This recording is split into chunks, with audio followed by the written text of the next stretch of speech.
Em aulas anteriores, nós já estudamos sobre o Sistema Internacional de Unidades, a análise dimensional e o início da cinemática escalar, onde foram explicadas as grandezas espaço, velocidade e aceleração.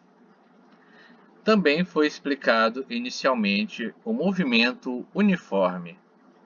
O movimento uniforme é aquele caracterizado pela velocidade de um objeto que não varia com o tempo.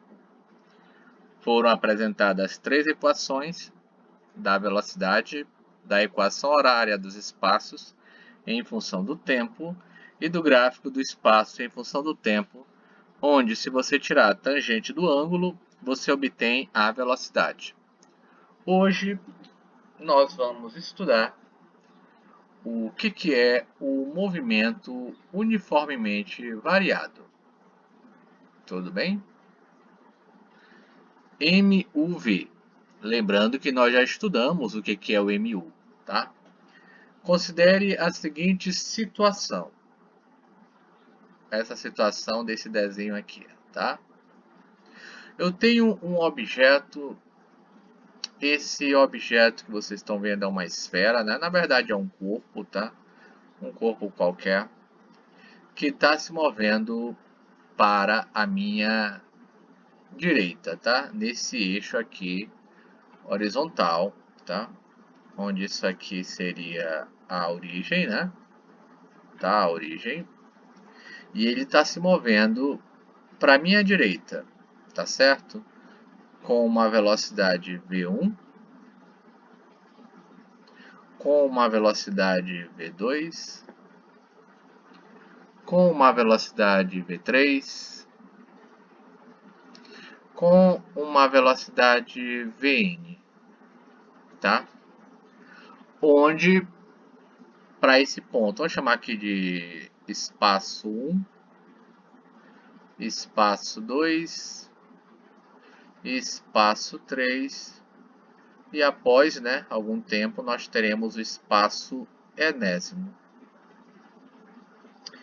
Cada uma dessas velocidades, para cada um desses tempos, que eu posso dizer que aqui nós temos o T1, tem o tempo 2, tenho o tempo 3, tenho o tempo enésimo, tá certo?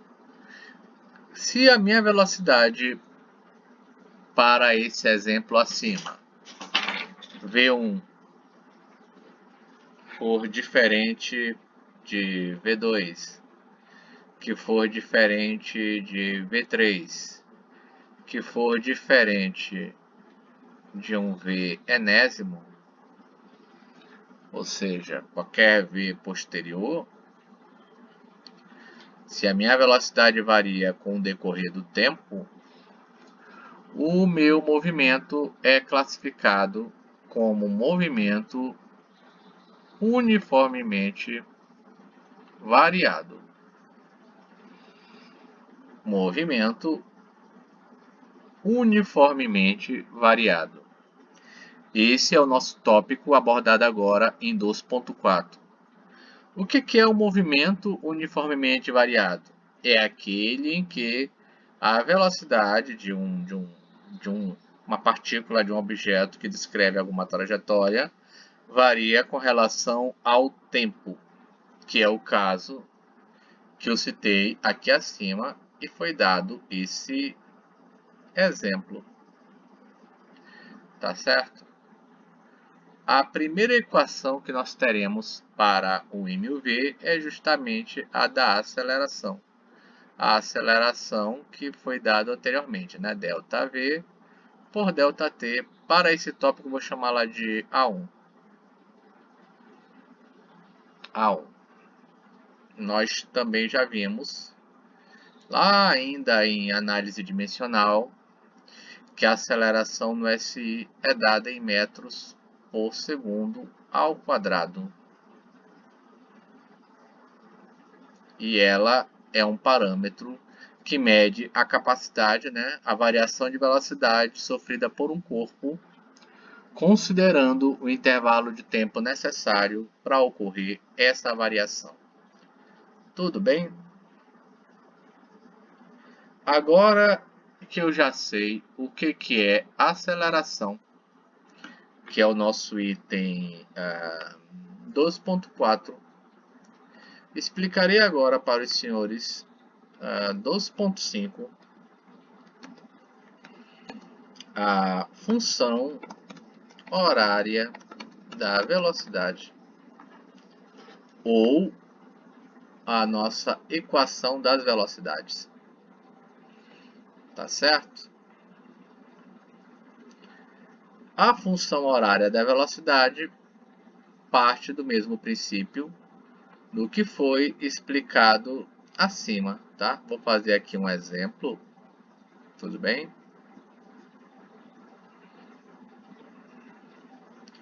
Onde nós vamos ter a mesma situação, mas como uma foto estroboscópica, né? Eu vou colocar apenas duas situações, tá?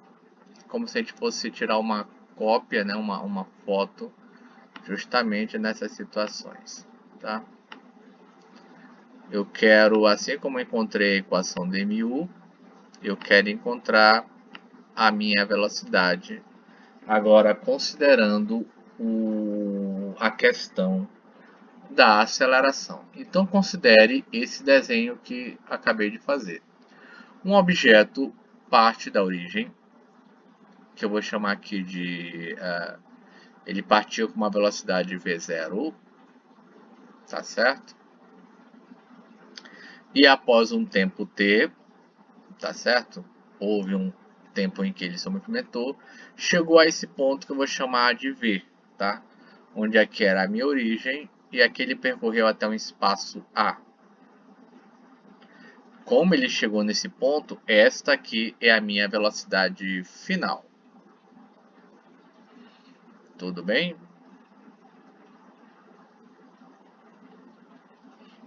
Bom, baseado nisso, quem será a velocidade nessa situação em função do tempo? Quem é a velocidade em função do tempo? Na verdade, uma expressão algébrica que explique essa situação, não é? Bom, nós já aprendemos que se esse corpo mudou de velocidade, ele teve uma aceleração, tá certo? Então, a aceleração A é a variação de velocidade sobre a variação de tempo, conforme nós vimos lá acima. Tudo bem? Já expliquei no capítulo 1 que esse ΔV, ele nada mais é do que a variação entre o estado final e o inicial. Então, ΔV é a velocidade de chegada menos a velocidade de partida, dividido pelo tempo que ele levou para se mover e o tempo em que começou a ser cronometrado. Para esse ponto aqui, nós estipulamos que o tempo inicial é 0. Tá? Então, isso daqui, para essa primeira parte, nós temos que é 0. Tá? Nós vamos obter, então, que a minha aceleração A é V menos V0 sobre T, e fazendo os extremos pelos meios, nós vamos obter a seguinte equação.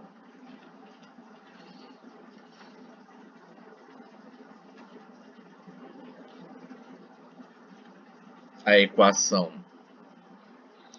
V igual a V0 mais AT, que eu vou chamar de a minha equação A2. Tá certo? Você poderá perceber que eu fiz o extremo pelos meios e levei esse termo que está negativo lá para o outro lado positivo. V é igual a V0 mais AT. essa equação A2 é o que nós chamamos de função horária das velocidades para o M ou V. Tudo bem? Função horária das velocidades para o M ou V. Vamos ver um outro exemplo, né? Um outro exemplo, se nós víssemos a seguinte equação. Exemplo. Letra A. Se fosse dado o seguinte problema. V é igual a 2 mais 4t. Tá certo? Onde a velocidade é expressa em metro por segundo e o tempo em segundos. E fosse solicitado quem é a velocidade inicial e quem é a aceleração para a expressão acima. Nós temos aqui um problema extremamente simples, que seria você fazer a comparação da minha equação com a sua forma original. V de t é igual a V0 mais AT. Automaticamente, nós teremos que V0 é esse termo e a aceleração é esse termo, conforme foi pedido aqui. Quem é V0 e quem é a aceleração. Qual vai ser minha resposta? A minha resposta é que V0 será 2 metros por segundo e a aceleração será 4 metros por segundo ao quadrado, com as devidas respostas no Sistema Internacional de Unidades. Então, para a gente concluir o que foi explicado, né? O M e o V, tá certo? Vamos lá lembrar o que é movimento uniformemente variado. Movimento uniformemente variado é aquele em que a velocidade varia com o tempo. Ela não é constante. Quais são as equações que nós aprendemos? Já vimos a equação da aceleração e já vimos a equação das velocidades, a função horária das velocidades, tá certo? Então, pessoal, essa foi a nossa aula de hoje. Vocês podem utilizar o ambiente virtual de aprendizagem para tirar dúvidas, o AVA ou o Google Class. E lembrem de fazer as atividades que estão disponíveis por lá, tá certo? Nós vamos prosseguir na próxima aula com mais movimento uniformemente variado, para então concluir essa parte de cinemática escalar. Não esqueçam que as nossas respostas estão expressas no Sistema Internacional de Unidades.